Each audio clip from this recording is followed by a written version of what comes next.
Shalom saudara-saudara. Berjumpa lagi dengan saya Pendeta Kristino Mawicere dalam sesi telaah Alkitab secara sederhana. Dan pada saat ini saya mau mengajak kita untuk bersama-sama memikirkan bagian Alkitab dari Roma 6 ayat 1 sampai 14 yang adalah merupakan bahan pemberitaan firman Tuhan Gereja Masih Injil di Minahasa pada hari Minggu 27 April sampai Sabtu 3 Mei tahun 2025.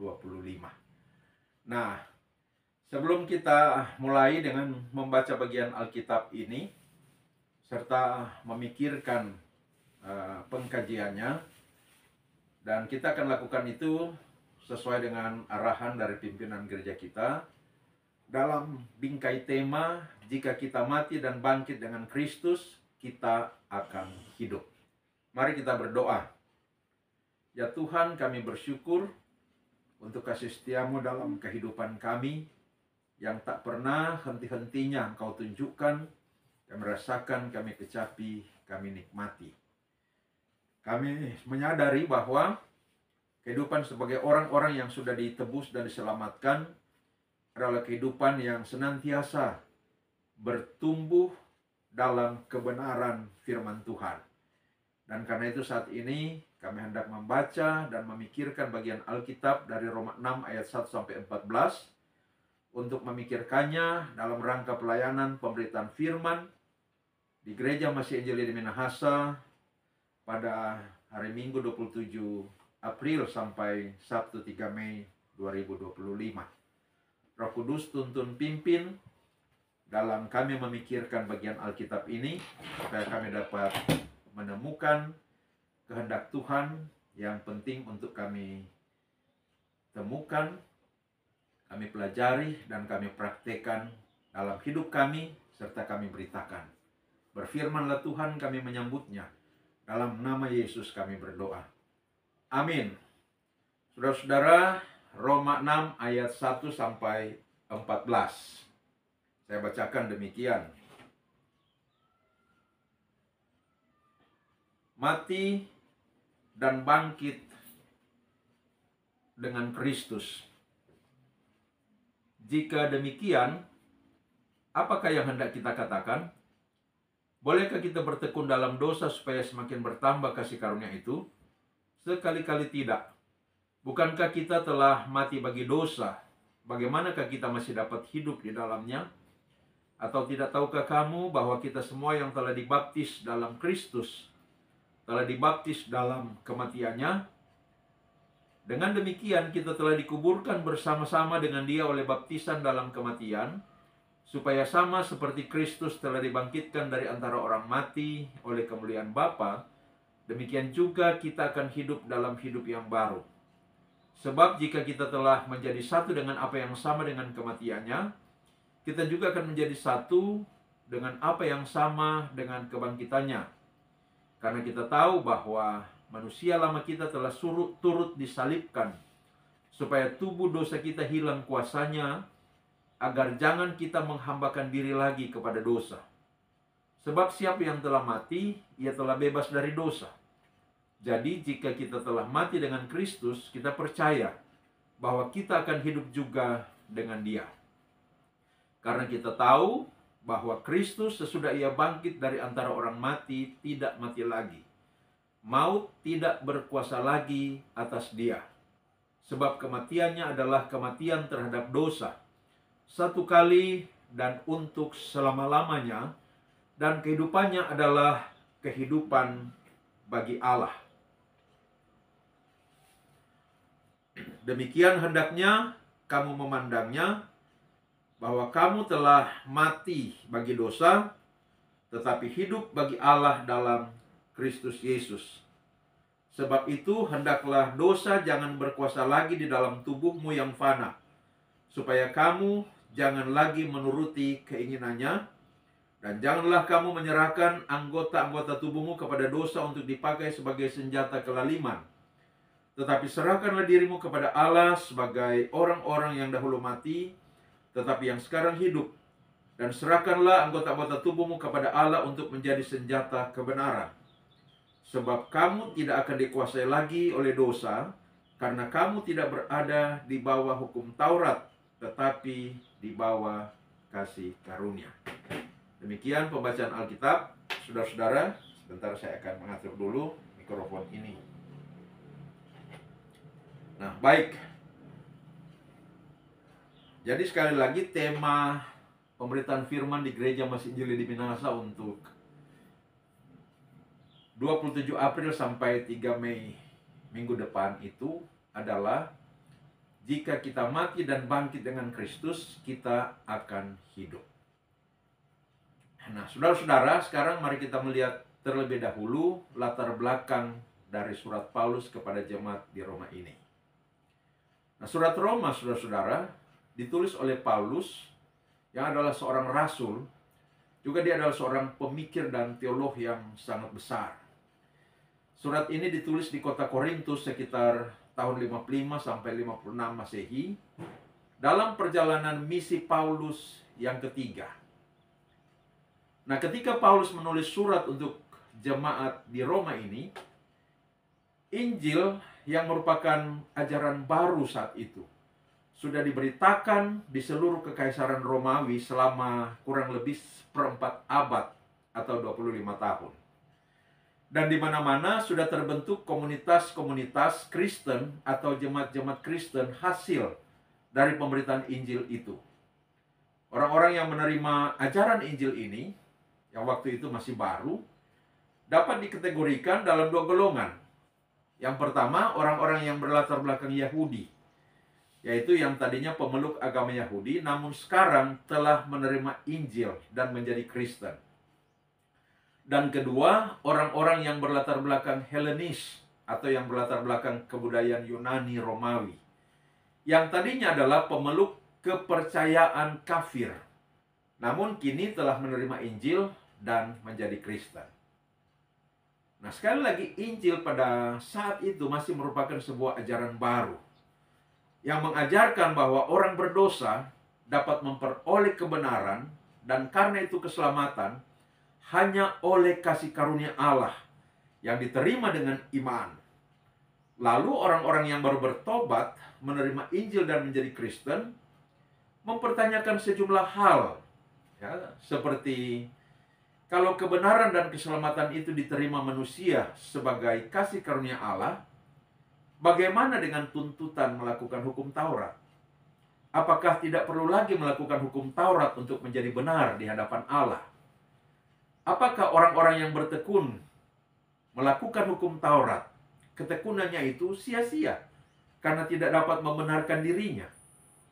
Apakah bangsa-bangsa lain yang tidak mengenal dan melaksanakan hukum Taurat juga bisa memperoleh kebenaran oleh kasih karunia Allah?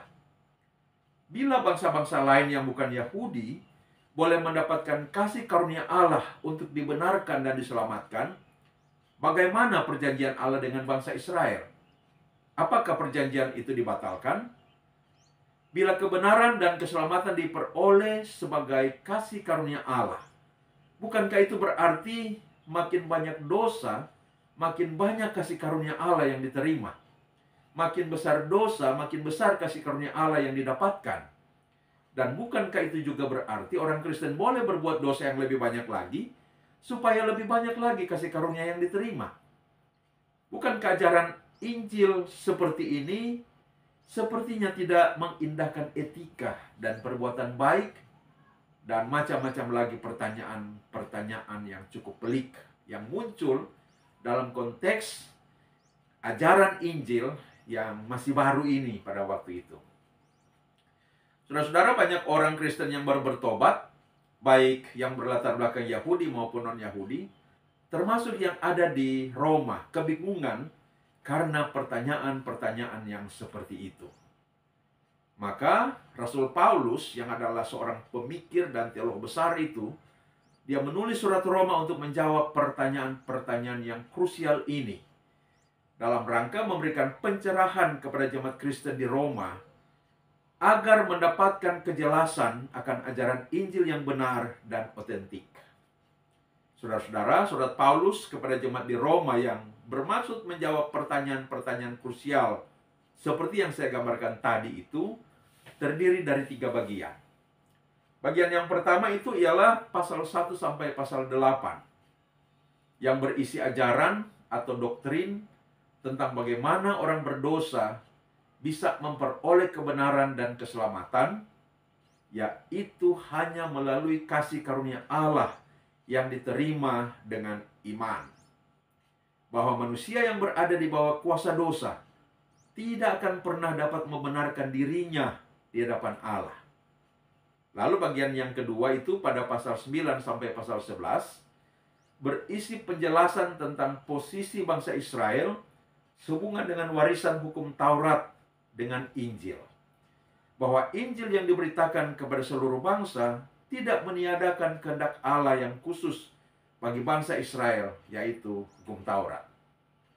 Lalu bagian ketiga ada pada pasal 12 sampai pasal terakhir, yaitu pasal 16, yang berisi pengajaran tentang posisi ketaatan, perbuatan, atau etika dalam terang Injil. Ketaatan termasuk ketaatan pada hukum Taurat. Dan karena itu juga perbuatan baik dan etikanya, posisinya adalah sesudah keselamatan. Karena sudah dibenarkan dan diselamatkan oleh kasih karunia Allah, maka orang percaya dipanggil untuk mengabdikan hidupnya kepada Allah dalam bentuk ketaatan pada firman-Nya. Itu latar belakang. Sekarang mari kita melihat konteks bacaan Roma 6 ayat 1 sampai 14 ini. Saudara-saudara, teks Roma 6 ayat 1 sampai 14 ini berada pada bagian pertama surat Roma dari antara 3 bagian yang saya deskripsikan tadi. Bagian pertama itu yaitu pasal 1 sampai pasal 8 yang berisi ajaran Injil tentang bagaimana manusia yang berdosa bisa beroleh kebenaran dan keselamatan, yaitu hanya oleh kasih karunia Allah yang diterima dengan iman. Terlebih khusus lagi, berada pada satu kelompok pasal yang lebih kecil lagi, yaitu pasal 3 ayat 21 sampai 8 ayat 39, yang berisi pengajaran tentang bagaimana Allah menyelesaikan dosa manusia, sehingga manusia menjadi benar di hadapannya. Manusia yang berdosa harus dihukum dan binasa dalam maut. Namun oleh kasih karunia Allah, hukuman atas dosa manusia itu telah ditanggungkan oleh Allah kepada Kristus. Kristuslah yang menanggung hukuman Allah terhadap manusia yang berdosa. Maka setiap orang yang percaya atau yang beriman kepada Kristus, mereka menjadi orang-orang yang penghukuman atas dosanya telah ditanggungkan kepada Kristus. Dalam hal ini, Allah menentukan Kristus menjadi jalan pendamaian untuk semua manusia.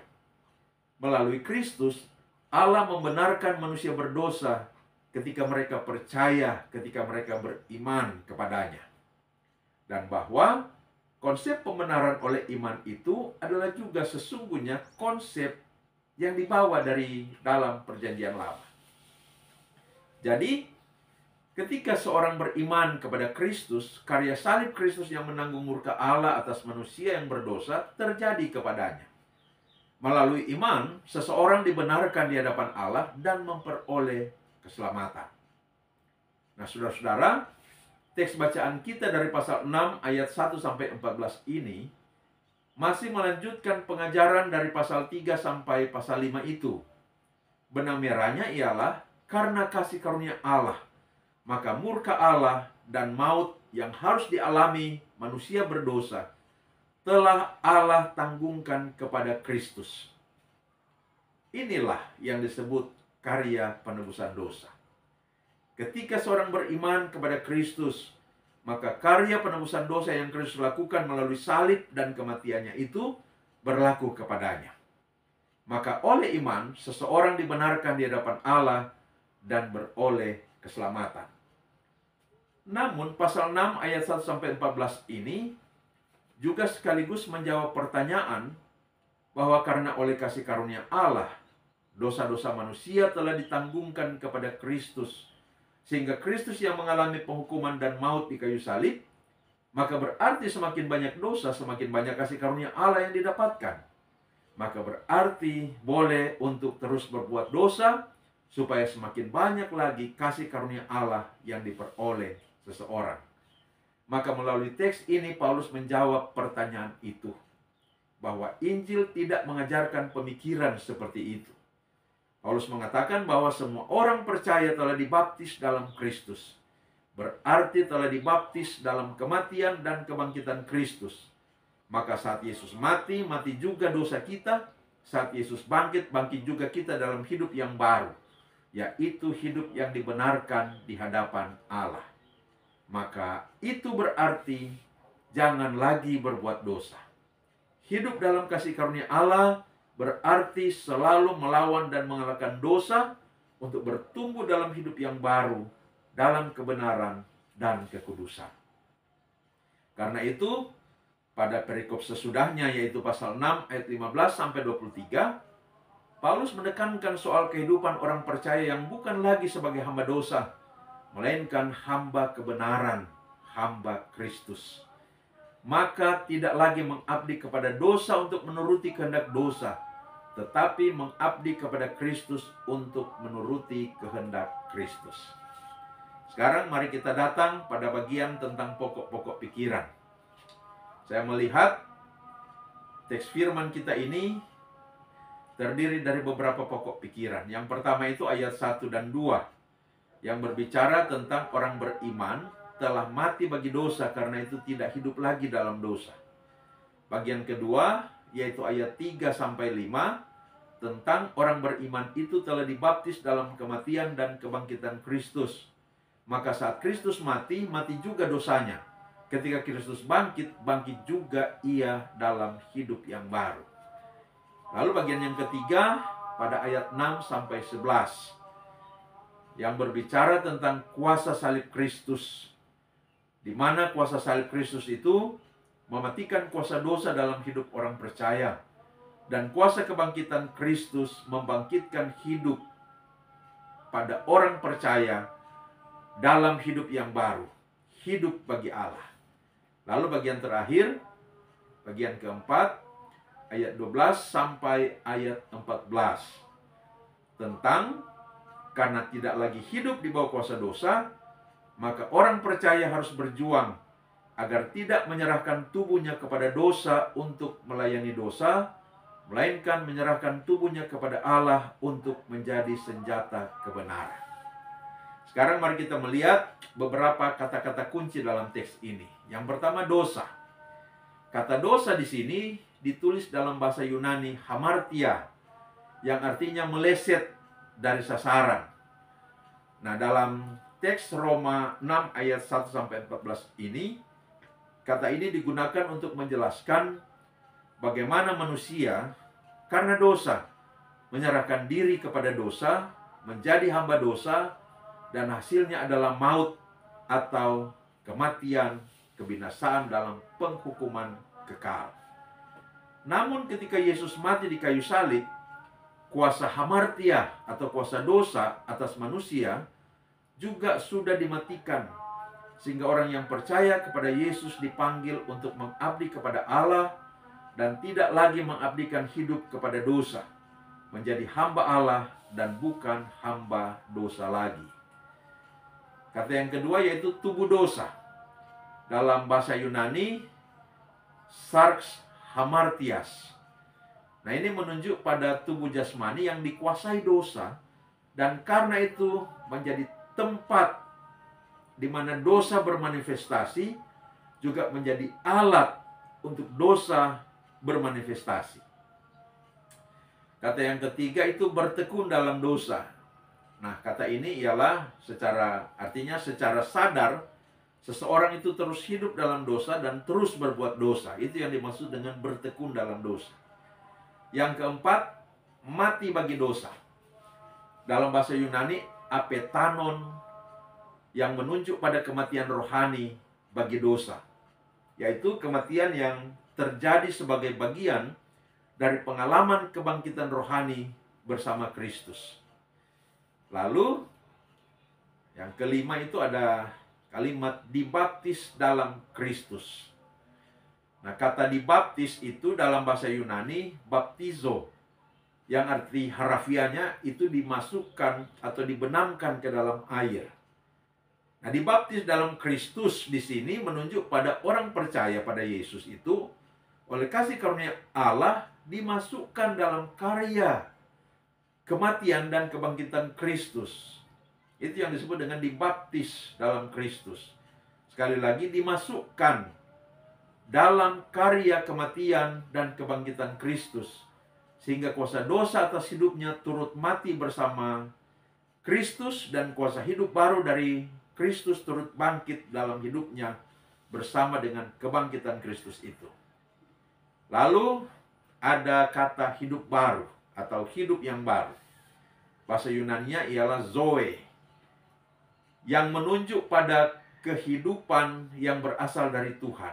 Jadi zoe itu secara harafiah artinya kehidupan yang berasal dari Tuhan, yaitu kehidupan yang kekal dan kudus, hidup dalam kebenaran Tuhan.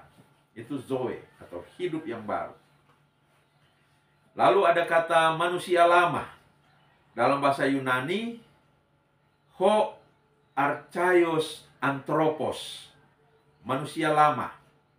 Ini menunjuk pada karakter dan perilaku yang lama dalam kuasa dosa sebelum seseorang menerima Kristus dan mengalami perubahan hidup. Lalu yang terakhir ada kata kasih karunia, yang dalam bahasa Yunaninya charis. Dalam bahasa Indonesia yang lain disebut juga anugerah. Jadi kasih karunia dan anugerah itu sama dari kata charis bahasa Yunaninya. Menunjuk pada pemberian kepada yang tidak layak menerima, atau kasih kepada yang tidak layak dikasihi. Manusia yang selayaknya dibenci, dimurkai, dan dihukum Allah justru mendapatkan kasih pengampunan dari Allah. Ya, itu yang disebut dengan kasih karunia atau anugerah, atau dalam bahasa Yunaninya charis. Nah, saudara-saudara, sekarang mari kita melihat uraian tafsiran secara singkat saja. Nah, saudara-saudara, saya pikir bahwa untuk memahami teks Roma 6 ayat 1 sampai 14 ini, kita perlu mengawali dengan melihat benang merah pemaparan Paulus pada pasal 1 ayat 18 sampai 3 ayat 20 tentang keberdosaan manusia. Bahwa betapa sangat berdosanya manusia. Betapa manusia itu sangat terbelenggu oleh kuasa dosa. Dan betapa tak berdayanya manusia untuk melepaskan diri dari belenggu kuasa dosa itu. Lalu akibat keberdosaan itu ialah murka Allah bernyala-nyala sedemikian hebat, dan kebinasaan, yaitu maut dalam penghukuman kekal, akan menimpa manusia. Kemudian setelah Paulus berbicara tentang keberdosaan, mulai pasal 3 ayat 21 sampai pasal 5 ayat 21, Paulus berbicara mengenai doktrin keselamatan oleh kasih karunia melalui iman. Jadi tadi doktrin dosa. Sekarang mulai pasal 3 ayat 21 sampai pasal 5 ayat 21, Paulus berbicara mengenai doktrin keselamatan oleh kasih karunia melalui iman. Bahwa di tengah keberdosaan dan pemberontakan manusia kepada Allah, Allah menunjukkan kasih karunia-Nya yang luar biasa, yang rela mengampuni manusia yang selayaknya dimurkai dan dihukum ini, lalu menawarkan kepadanya pengampunan dan keselamatan melalui karya Yesus Kristus yang sempurna. Bahwa kasih karunia Allah yang dinyatakan melalui karya Kristus yang mengampuni dosa, membebaskan manusia dari dosa, serta menyelamatkan manusia dari murka dan penghukuman Allah itu sangat efektif menjangkau manusia dalam seluruh keberdosaannya, dikala manusia percaya beriman kepada Kristus. Dengan kata lain, sebesar dan sebanyak apapun dosa manusia, oleh kasih karunia Allah, manusia dapat dibebaskan dari dosa ketika beriman pada Kristus. Dengan kata lain lagi, semakin besar dosa, maka semakin besar juga kasih karunia Allah yang menutupi dosa-dosa itu. Maka pada pasal 5 ayat 20 sampai 21, ini frase terakhir dari pasal 5, lalu kemudian akan berpindah pada pasal 6 pembacaan kita tadi. Nah, pada pasal 5 ayat 20 sampai 21, Paulus menyimpulkan, di mana dosa berlimpah, kasih karunia menjadi berlimpah juga. Sehingga sebagaimana dosa membawa manusia pada kejahatan dan maut, demikian juga kasih karunia Allah membawa manusia pada kebenaran dan hidup kekal oleh Yesus Kristus Tuhan kita. Setelah Paulus berbicara mengenai doktrin dosa pada pasal 1 ayat 18 sampai 3 ayat 20 dan doktrin keselamatan oleh kasih karunia Allah melalui iman pada pasal 3 ayat 21 sampai 5 ayat 21, pada teks bacaan kita di pasal 6 ayat 1 sampai 14 ini, Paulus berbicara tentang hasil dari keselamatan oleh kasih karunia melalui iman itu. Apa hasilnya, saudara? Yaitu hidup baru. Nah, bila demikian, seperti apa hidup baru itu? Pertama, hidup baru adalah hidup di bawah kuasa Allah, bukan lagi di bawah kuasa dosa. Alasannya, ketika seseorang beriman kepada Kristus, maka kuasa kematian dan kebangkitan Kristus efektif berlaku atasnya, sehingga dia dibaptis atau dimasukkan ke dalam karya kematian dan kebangkitan Kristus itu. Dan saat dia masuk dalam karya kematian Kristus, maka kuasa dosa dalam tubuhnya dimatikan juga seiring dengan kematian Kristus. Demikian juga saat dia masuk dalam kebangkitan Kristus, dia dibangkitkan juga dalam hidup yang baru sebagai orang yang bebas dari dosa dan maut. Dosa dan maut tidak berkuasa lagi atas tubuh dan hidupnya. Dalam hidup yang baru itu, Allah lah yang berkuasa atas tubuh dan hidupnya. Yang kedua, hidup yang baru adalah hidup yang beroleh keselamatan kekal, bukan lagi hidup yang tertuju pada penghukuman kekal. Ini jelas, kematian Kristus telah mematikan dosa, kuasanya dan akibatnya, yaitu penghukuman kekal atas kehidupan orang yang percaya atau atas kehidupan manusia. Dan kebangkitan Kristus telah membangkitkan orang percaya dalam hidup yang baru, hidup yang beroleh keselamatan kekal. Yang ketiga, karena orang percaya telah dibangkitkan dalam hidup yang baru di bawah kuasa Allah, maka Allah memanggil setiap orang percaya untuk mengabdikan hidupnya kepada Allah, bukan lagi kepada dosa. Yang keempat, hidup yang mengabdi kepada Allah itu adalah hidup yang berjuang, melawan, dan mengalahkan dosa untuk bertumbuh dalam kebenaran dan kekudusan, bukan hidup yang terus melakukan dosa. Saudara-saudara, di lingkungan jemaat Kristen Roma pada waktu itu ada kelompok-kelompok legalis atau kelompok legalisme yang menolak konsep keselamatan oleh kasih karunia melalui iman. Mereka mengajarkan bahwa makin banyak dosa, makin besar hukuman yang Allah sediakan baginya. Dan Allah tidak pernah kompromi dengan dosa. Karena itulah manusia harus berjuang untuk melakukan perbuatan-perbuatan yang benar menurut standar hukum Taurat agar diselamatkan oleh Allah dan dijauhkan dari murka dan penghukumannya. Melalui suratnya kepada jemaat Roma ini, termasuk pasal 6 ayat 1 sampai 14 teks bacaan kita ini, Paulus menyanggah pemikiran para kaum legalis dengan mengajukan pengajaran yang intinya ialah, pertama, dosa telah berkuasa atas manusia sehingga manusia memberontak kepada Allah dan berjalan menuju kepada maut, kebinasaan dalam penghukuman kekal. Yang kedua, manusia tak dapat melepaskan diri dari belenggu kuasa dosa. Dalam keadaan seperti itu, bagaimana mungkin manusia dapat melakukan perbuatan-perbuatan yang benar berstandarkan Taurat?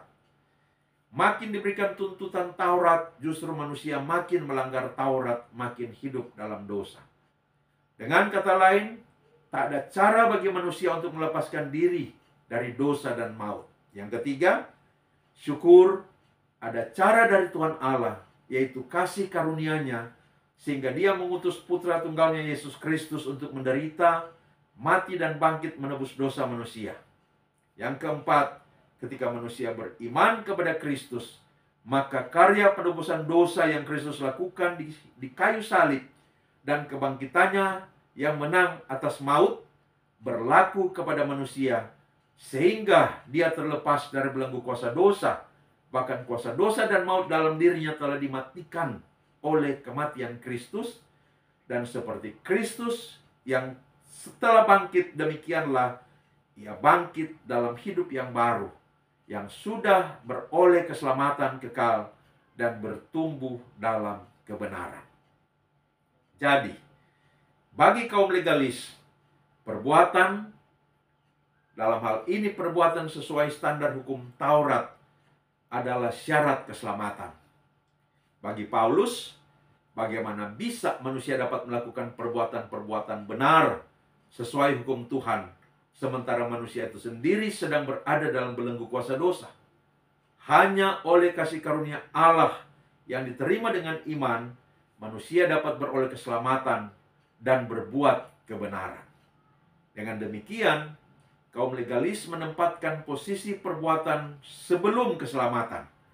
Berarti kalau perbuatan itu diposisikan sebelum keselamatan, itu merupakan syarat keselamatan. Sedangkan Paulus menempatkan perbuatan sesudah keselamatan. Karena sudah diselamatkan oleh kasih karunia Allah melalui iman, maka orang percaya dipanggil untuk berbuat kebenaran. Maka perbuatan adalah pengabdian kepada Allah sesudah Allah menyelamatkan, bukan syarat keselamatan. Di pihak lain, saudara-saudara, jemaat Kristen di Roma juga menghadapi pengaruh dari kaum libertinisme yang berpendapat bahwa karena tersedia kasih karunia Allah yang mengampuni dan menyelamatkan manusia dari dosa dan maut, bahkan makin banyak dosa makin berlimpah kasih karunia yang tersedia. Berarti manusia boleh terus hidup dalam dosa dan terus berbuat dosa, karena kasih karunia Allah tak akan habis disediakan untuk mengampuni dosa manusia. Barangkali paham libertinis ini yang juga di zaman sekarang ini dikenal sebagai paham hyper grace. Nah, melalui surat kepada jemaat di Roma pun, teks pasal 6 ayat 1-14 ini, Paulus menyanggah pemikiran dan ajaran kaum libertinisme itu. Bagi Paulus, melalui kematian Kristus, dosa manusia dimatikan. Maka bagaimana mungkin manusia masih terus hidup dalam dosa dan terus berbuat dosa? Demikian juga melalui kebangkitan Kristus, manusia dibangkitkan dalam hidup baru yang tidak lagi di bawah kuasa dosa, melainkan di bawah kuasa Allah untuk mengabdikan hidupnya kepada Allah melalui kehidupan dalam kebenaran dan kekudusan. Maka bagaimana bisa masih terus hidup dalam dosa? Orang percaya adalah orang yang sudah dibebaskan dari kuasa dosa, dan karena itu akan terus berjuang untuk melawan serta mengalahkan godaan dosa, serta terus berjuang untuk hidup dan bertumbuh dalam kebenaran. Sekarang kita masuk pada bagian akhir, yaitu penerapan.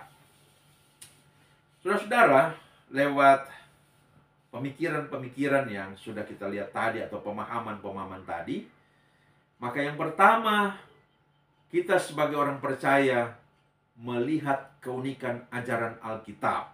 Keunikan seperti apa? Yaitu manusia diselamatkan oleh kasih karunia Allah melalui iman, bukan berdasarkan perbuatan. Karena mengandalkan perbuatan untuk menjadi benar di hadapan Allah adalah satu hal yang tidak akan pernah mungkin sepanjang manusia berada dalam belenggu kuasa dosa. Keunikan yang lain lagi ialah bahwa perbuatan berada pada posisi sesudah keselamatan, bukan sebelum keselamatan.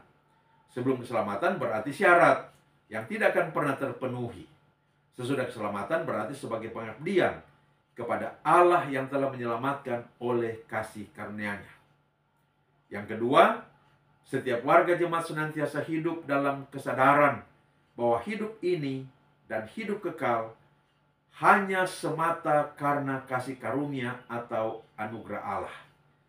Betapa setiap orang percaya sangat bergantung pada anugerah Allah. Yang ketiga, setiap warga jemaat memiliki semangat dan militansi untuk melawan dan mengalahkan setiap godaan dosa yang datang. Yang keempat, setiap warga jemaat memiliki semangat dan militansi untuk mempelajari kebenaran firman dan doktrin-doktrin Alkitab.